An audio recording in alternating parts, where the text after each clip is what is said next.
हमारे विद्वानों ने प्रार्थना की कि जीवेम शरदः शतम, कि हम 100 साल तक जिएं। लेकिन 100 साल तक हम रोगों के साथ, बीमारियों के साथ, परेशानियों के साथ नहीं, बल्कि हम पूर्ण स्वास्थ्य के साथ जिएं। ये एक सार्थक प्रार्थना होगी। आज की स्थिति आप देखें कि कम उम्र में ही व्यक्ति अधिक उम्र का दिखाई देना शुरू हो जाता है, उसे बीमारियां घेर लेती हैं, वो अपने शरीर की क्षमता और ऊर्जा को खोने लगता है। ऐसा क्यों हो रहा है, इस विषय को आज हम समझेंगे। आपको यहां पर कोई आहार नहीं लेना है, कोई औषधि नहीं लेनी है, केवल अपनी जीवन शैली में बदलाव और कुछ महत्वपूर्ण नियमों का ध्यान रखना है। हमारे लिए इन नियमों ने विशेष कार्य किया, निश्चित रूप से ये आपके लिए भी उपयोगी होंगे। बस आपको ठीक से समझना है और 1 महीने के पालन में ही आपको इनसे विशेष लाभ दिखाई देंगे। तो आगे बढ़ते हैं और समझते हैं हमारे पहले विषय को, और वो ये है कि अगर आप कुछ शारीरिक नियमों को धारण करते हैं, जीवन शैली में बदलाव लाते हैं, तो ये पर्याप्त नहीं होगा। आपको ध्यान देना होगा कि आपकी मानसिक स्थिति कैसी है। हमारे शास्त्रों में कहा गया है कि प्रसन्नात्मेन्द्रिय मना स्वस्थ इत्यभिधीयते, कि स्वस्थ क्या है, जिसका मन प्रसन्न है, जिसकी इंद्रियां स्वस्थ हैं, वही व्यक्ति स्वस्थ होगा। अगर आपका मन ठीक नहीं है, विचार ठीक नहीं है, मानसिक रोग है, तो ऐसा आपके शरीर का कोई संस्थान नहीं है जिस पर उसका प्रभाव नहीं पड़ेगा। आप अपनी यौन क्षमताओं को खोने लगेंगे, आपका पाचन ठीक नहीं रहेगा, आपकी श्वसन की जो प्रणाली है वो बिगड़ जाएगी और एक एक कोशिका आपकी उससे प्रभावित होगी। तो आपको ध्यान देना है कि आप किसी प्रकार की चिंता, तनाव, परेशानियों में ना फंसें। लेकिन ये कह देना मात्र पर्याप्त नहीं होगा। परेशानियां क्यों आती हैं इसको आप समझ लें। परेशानियां आती हैं गलत आचरण से, परेशानियां आती हैं आपके व्यसन, इंद्रियों के व्यसन जो होते हैं उनसे। तो आप अगर सदाचारी हो जाते हैं, अगर आप सही नियम से चलते हैं, जीवन में तमोगुणी वृत्तियों को छोड़कर के सात्विकता की तरफ बढ़ते हैं, तो जीवन में कोई समस्या नहीं आएगी। गलत कामों को छोड़ना होगा, गलत क्रियाओं को, वासनाओं को छोड़ना होगा, तभी आप मानसिक स्तर पर शांत अनुभव करते हैं। क्योंकि अगर आप कोई भी भोग भोगते हैं तो क्षणिक सुख दिखाई दे सकता है, लेकिन उसके बाद विषाद, परेशानियां, डिप्रेशन और आपको मानसिक अनेक स्थितियों से गुजरना पड़ता है। तो जो हमारा पहला विषय है, आचरण ठीक होना चाहिए, मनोभाव ठीक होने चाहिए, इंद्रियों पर नियंत्रण होना चाहिए, प्रभु का नाम लें, भक्ति के मार्ग पर आगे बढ़ें, निश्चित रूप से आपको एक विशेष शांति का अनुभव होगा। दूसरे बिंदु को आप इस प्रकार समझें कि एक बार हम एक व्यक्ति के पास रुके हुए थे, तो वो अपनी कुछ शारीरिक समस्याएं हमसे बताने लगा। उसको पाचन से संबंधित बहुत अधिक समस्या थी, उसका भोजन ठीक से हजम नहीं होता था, गैस की, पित्त की समस्या उसे बहुत ज्यादा बनी रहती थी। हमने उसे जीवन शैली के कुछ नियम बताए, दूसरी चीजें बताई, कुछ आहार के नियम बताए, जिससे कि स्वाभाविक रूप से लाभ भी होता है। लेकिन हर विषय को हम एकदम से नहीं समझ सकते कि क्या वो गड़बड़ कर रहा है, कहां वो त्रुटि कर रहा है। कुछ समय बाद हम उसके साथ भोजन करने लगे, तो भोजन हमने साथ में ही किया, और भोजन करने के बाद उस व्यक्ति ने ठंडा जल मंगाया। ठंडे जल का उसने एक गिलास पूरा भर के मंगाया। हम उसे देख रहे थे, तब हमने उसे कुछ नहीं कहा, और उसने भोजन करने के बाद वो ठंडा पानी पीना शुरू किया और वो एक गिलास पानी पी गया। तब हमने उसे कहा कि आपने क्या किया। उसने कहा कि मैंने पानी पिया। मैंने कहा कि आपने पानी नहीं पिया है, आपने समझे कि जहर पिया है। क्योंकि हमारे आयुर्वेद शास्त्रों में भी कहा गया है कि भोजने चामृतम वारी भोजनांते विषप्रदम, कि अगर आप भोजन करने से 40 मिनट पहले पानी पीते हैं तो वो पानी बिल्कुल ठीक है, कोई समस्या नहीं है। भोजन करते हुए कम मात्रा में कुछ घूंट पानी की आप लेते हैं तो वो अच्छा है, बुरा नहीं है, क्योंकि जो आहार की रुक्षता होती है उससे वो समाप्त होती है।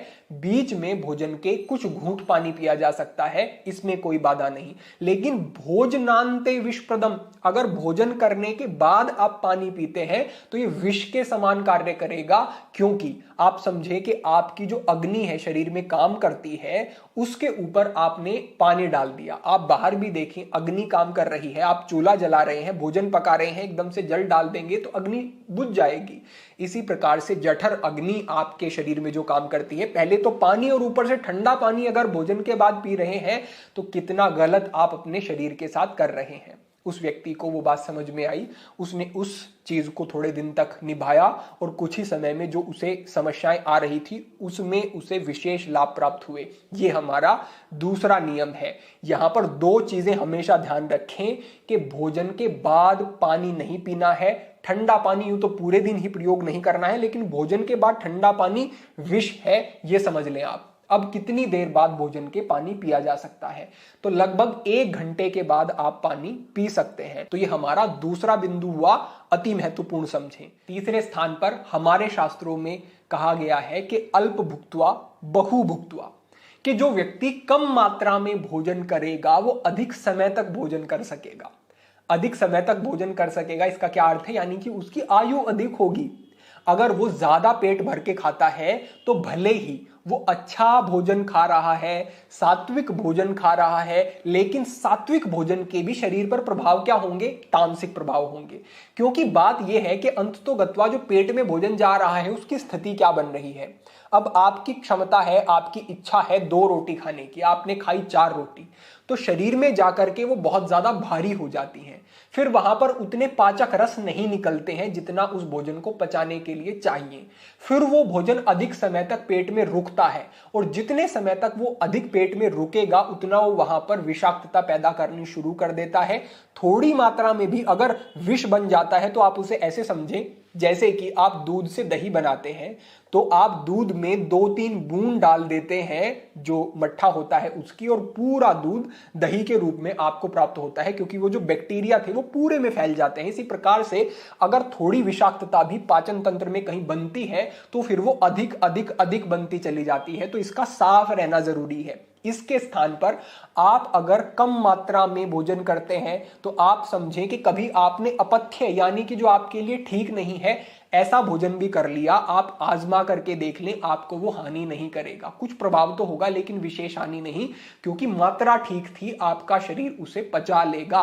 कभी भी ध्यान रखें, भले ही अच्छा सात्विक भोजन है लेकिन इच्छा मात्रा से थोड़ा कम, इच्छा मात्रा के जितना भी नहीं उससे थोड़ा सा कम आप भोजन लेंगे, आप हल्का अनुभव करेंगे, आप अच्छा अनुभव करेंगे, तामसिकता नहीं होगी, आलस्य नहीं होगा। हमारे विद्यार्थियों के लिए यह नियम अत्यंत महत्वपूर्ण है। तो आपको थोड़ा सा अल्प भुक्त्वा, कम भोजन ग्रहण करना है अपनी भूख से। इस बात को हमेशा ध्यान रखें। ये हमारा तीसरा नियम हुआ। चौथे स्थान पर समझें कि आपको अपने सोने का, उठने का और भोजन का समय हमेशा एक रखना है।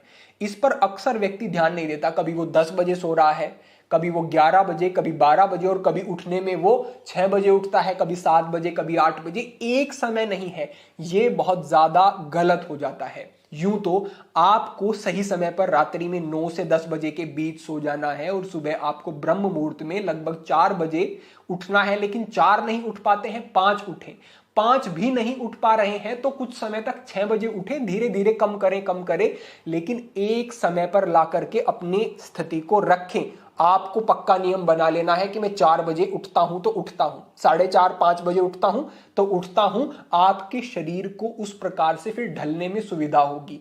आपकी जो बॉडी क्लॉक है वो उसी हिसाब से चलेगी। जो मलों का निष्कासन की प्रक्रिया है, शौच आदि से निवृत्त होने की प्रक्रिया है, वो ठीक हो जाएगी। अगर व्यक्ति कभी किसी समय पे सो रहा है, कभी किसी समय पे उठ रहा है, तो उसे कॉन्स्टिपेशन की समस्या निश्चित रूप से होगी। और जब ये कब्ज की समस्या होती है तो वायु बढ़ती है, क्योंकि आपके इंटेस्टाइन में मल रुकता है तो वहां पर सड़न होती है, उससे ब्लोटिंग होती है, वायु बनती है। और जो ये वायु बनती है शरीर में, ये आपकी स्किन के ऊपर भी प्रभाव डालती है, क्योंकि जैसे हवा बाहरी स्तर पर भी चीजों को सुखा देती है, तो जो ये आंतरिक वायु होती है, ये जो स्किन होती है उसमें रूखापन लेकर के आती है, चेहरा बेजान होना शुरू हो जाता है। अनेक प्रभाव देखने को मिलते हैं, ये भी एजिंग का कारण होता है। तो आपको सोने का, उठने का समय एक रखना है, साथ ही साथ भोजन का समय एक रखना है। इस नियम से आपको बड़े अच्छे लाभ होंगे, पक्का समझ ले और इस पर कार्य करना शुरू करें। ये आपका चौथा बिंदु हुआ। 5वें स्थान पर आपको चाय, कॉफी और स्मोकिंग यानी कि जो धूम्रपान करते हैं व्यक्ति, इन चीजों से बिल्कुल दूर रहना है। क्योंकि जो धूम्रपान करते हैं, आप समझें कि उनकी जो सेल रिजनरेशन की एक प्रणाली है वो बिगड़ जाती है। यानी कि जो उनके सेल्स हैं वो ठीक प्रकार से रिजनरेट नहीं होते, बनते नहीं हैं। इससे भी बुढ़ापा दिखना शुरू हो जाता है, क्योंकि ये स्किन सेल्स के ऊपर बहुत ज्यादा नुकसान पहुंचाने वाली स्थिति होती है।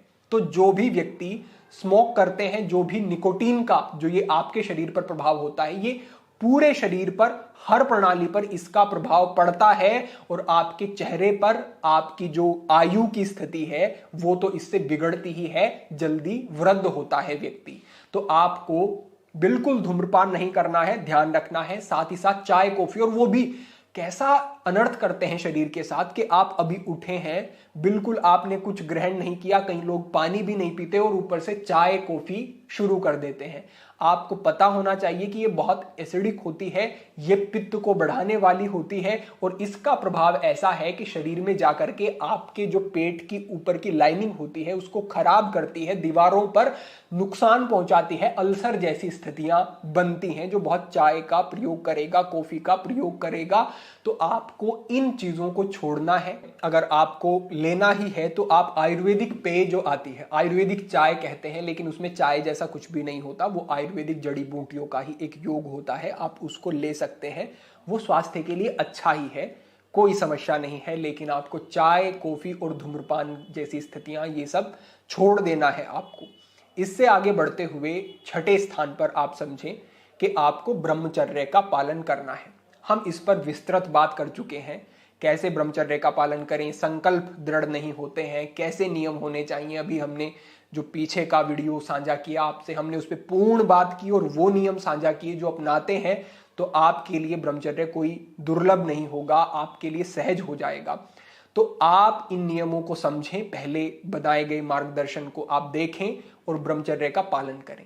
ब्रह्मचर्य की ऊर्जा जब आपके शरीर में रक्षित होती है तो जो मानसिक बौद्धिक प्रभाव होते हैं, जीवन में सात्विकता आती है, खुशी आती है, प्रसन्नता आती है, शांत रहता है मन, उसका प्रभाव भी आपकी एजिंग पर और आपके स्वास्थ्य पर पड़ता है। और जब आप ब्रह्मचर्य रूपी ऊर्जा को रक्षित करके रखते हैं तो ओजस का निर्माण होता है। भले ही कोई सिद्धांत, आधुनिक सिद्धांत कुछ भी कहें, लेकिन आयुर्वेद के सिद्धांत, हमारे योगियों, ब्रह्मचारियों के सिद्धांत और अपने जीवन के अनुभव से कहें तो प्रभाव पड़ता है। ब्रह्मचर्य आपके लिए संजीवनी के समान उपयोगी है। कभी भी अपने इस धातु का क्षय ना होने दें, चाहे वो पुरुष है चाहे वो स्त्री है, सभी के लिए ये समान रूप से उपयोगी है। तो कुछ समय भी आप देखेंगे तो आपको स्वयं अनुभव हो जाएगा, फिर आप उस अनुभव के आधार पर अपने आप ही उस नियम को निभाने के लिए निश्चित रूप से प्रेरित होंगे। तो ब्रह्मचर्य का पालन सभी को करना है, ये एक दृढ़ नियम बना लें अपने जीवन में। तो ये हमारी ओर से आपके लिए एक प्रेरणा थी, जिस पर हमारे अनेक बंधु चले हैं, उन्होंने अपने जीवन में लाभ लिए हैं, हमने खुद प्रभाव देखे अपने जीवन में, आपके साथ भी हमने साझा किया। सरल नियम है, बहुत कठिन नहीं, लेकिन जीवन में धारण करेंगे लाभ तभी होंगे। ठीक से आपने अपेक्षा है समझ लिया होगा और आप जीवन में प्रयोग करके लाभ भी लेंगे। आज के लिए यही मार्गदर्शन था, भविष्य में अन्य महत्वपूर्ण विषयों पर मार्गदर्शन होता रहेगा। सभी के लिए प्रार्थना, सभी के लिए मंगल कामना। आज के लिए इतना ही। ओम नमः शिवाय।